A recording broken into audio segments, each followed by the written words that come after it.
Does 4 plus 6 equal 10 out of 10? BMW thinks so. I'm Jay, and this is Modern Motoring. Welcome to the 2025 BMW Z4 M40i 6-speed manual transmission convertible. So let's start with taking the top down, and yes, you can do it at up to speeds of 50 kilometers per hour. So there it is. There's the burst of wind, and I'm only doing 41 until it closes, or until it opens. There's the chime. And I'm going to put my windows up to get rid of some of that excess wind noise, and I think we're okay. Now, part of my drive route is by an airport, so it might get a little loud from time to time. So let's do a perks, quirks, and irks with it, and start off with the baseline, which is the engine.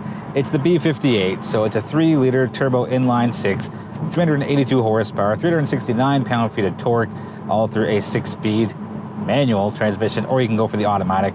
Cool thing is there's no price difference, but we'll get into more of that later on in the video. And it is rear-wheel drive. What a car.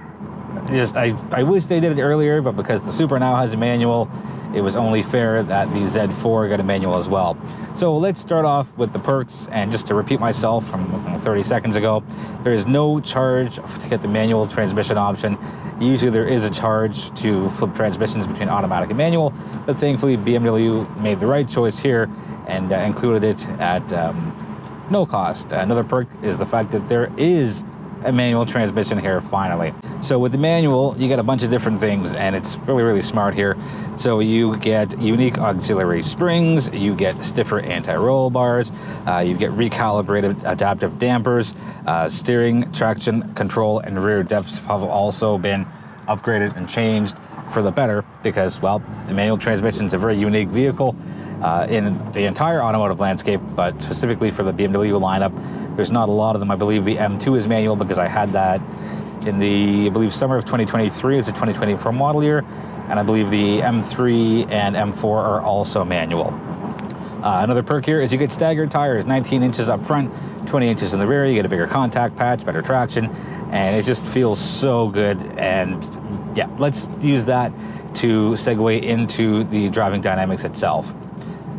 It's a small car, it is a coupe, and the fact that they threw that B58 engine in here, it's a little on the bonker side. Like, there is so much power and so much stability, and you get that rear end going with the rear wheel drive, and you start having a lot of fun with it, and it's so good. And I realized that this is not a volume seller, and I was a little surprised that BMW opted for the manual here, but they didn't have to do it. Right? They could have just said, you know what, Z4 is a Z4, and we're gonna keep it as automatic, but I'm happy they didn't, and I think it contributes towards the excellent driving dynamics. Now, I recall having the 2020 when it came out for this this generation, and it was good, and I had no problems with it. It was a little puzzling as to why they didn't have a manual, but the automotive landscape is always changing, and some changes are bigger than others, and I feel BMW did this not specifically for the enthusiasts, but to show that they still care about their customers. And it's really easy to shut down any kind of manual transmission as far as, you know, making it available, and a lot of the luxury manufacturers have. As far as being, you know, a track weapon, so to speak, this isn't it. It's fast, it is very, very agile, and it's all the things that a luxury roadster should be. Do that with the M2, M3, or M4. You don't, I'm gonna say, you don't need to do that here with the Z4. The Z4 is more of that, enjoy the road. You don't have to be going extremely fast, you know, although you certainly can. It's definitely built for that. But I would take this as a daily driver. You know, I don't do a lot of track stuff. I actually don't do much track stuff, but as my lifestyle goes, you know, that's it for me. I love that. I absolutely love that. Another perk here is the cargo space at 280 liters. It's not huge by any means, but you can throw a set of golf clubs, a couple of carry-ons, definitely have a weekend away, doing a short road trip or even a longer road trip. Let's jump into the quirk side of things. The infotainment setup.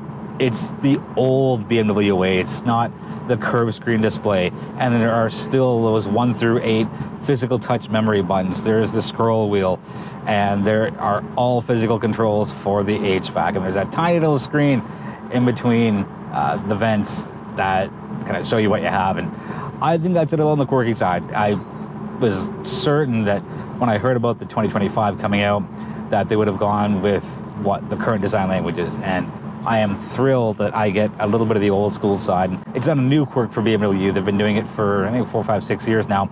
The tachometer's on your right, and the numbers are 1 through 7, but 1 is on the bottom right, 7 is straight up center, and it goes, quote unquote, backwards from needles going from the left side to the right side. This one goes from the right side up to the left side. Let's move on to the Irks, and the first one up is the clutch pedal. It's not bad by any means, but I find there's a bit of a longer amount of travel, and you got to push down a little harder to get the first, say, 50%, but the further you go, the lighter it becomes. I don't think it's going to stop many people from considering this vehicle, but as you do your test drives, just something to keep in mind and something to be conscious of. Next up is the shift lever, and gear changes can be a little on the heavier side depending on what you like and what you're used to. If you like nice and light and very quick changes, this might not be at the top of your list. It's not a short throw at all, and it's very notchy. Good side is, you know, you're definitely pronounced in how your gears change, and you'll always know what gear you're in. Last one of the Irks is with the absence of a physical rev matching button, or just an easy way to get rid of it. You've got to go into Sport Individual and set your parameters, and that's how you can choose to have it off. But between going from Eco to Comfort to Sport Plus to Sport Individual, I suppose it's a one-touch thing if you want to go into Sport Individual, but sometimes you want the rev matching off and you still want to keep it in Comfort. Let's wrap up with pricing and competition. So this starts in its current iteration for the M40i at 82,000 Canadian, and yeah, it's a little steep. However, look what you're getting, and it's a very rare vehicle. I feel that it's going to take a few years before people truly appreciate what this is, and that's the case for a lot of the vehicles. They come out and they're like, oh, well, this is an okay car, and yeah, cool, it's got a manual, but it's only after a few years that it's been around that people will actually get that true appreciation for it.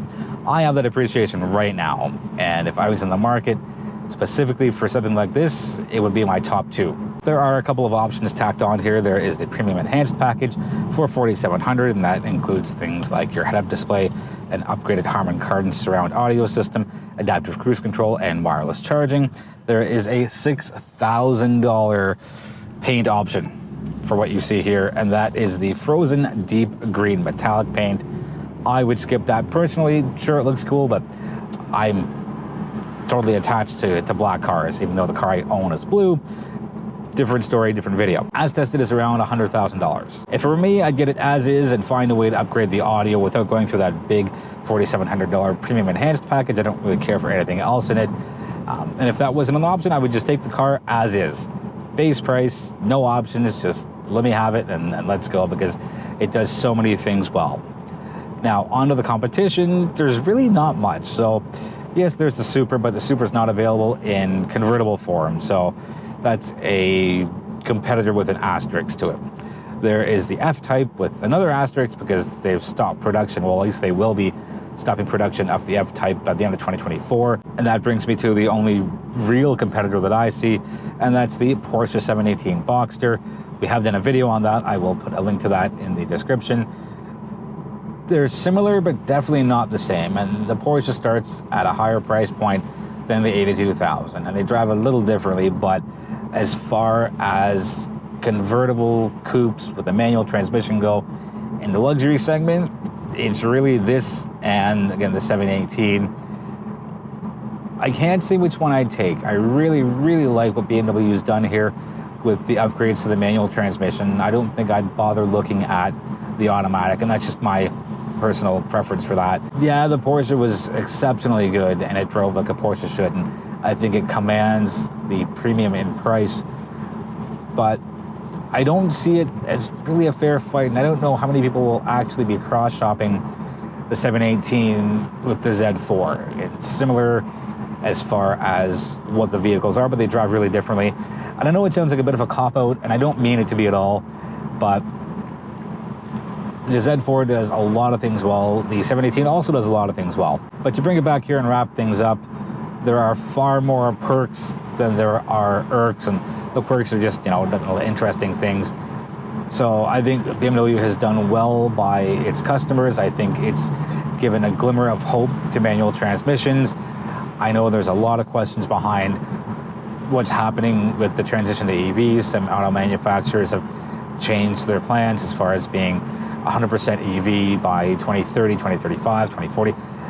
Various manufacturers, various targets, and they're moving all the time because consumers are in command. And I think that's a good way to wrap it up, because now consumers have an extra choice if they want performance in a manual transmission out of a luxury vehicle. And that's going to wrap it up for the 2025 BMW Z4 M40i 6-speed manual transmission.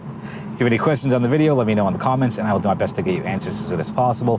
Thank you so much for watching, and I invite you to join our social media community. We're on all the major platforms. Thank you, thank you, thank you. I appreciate you, and I look forward to seeing you in the next video.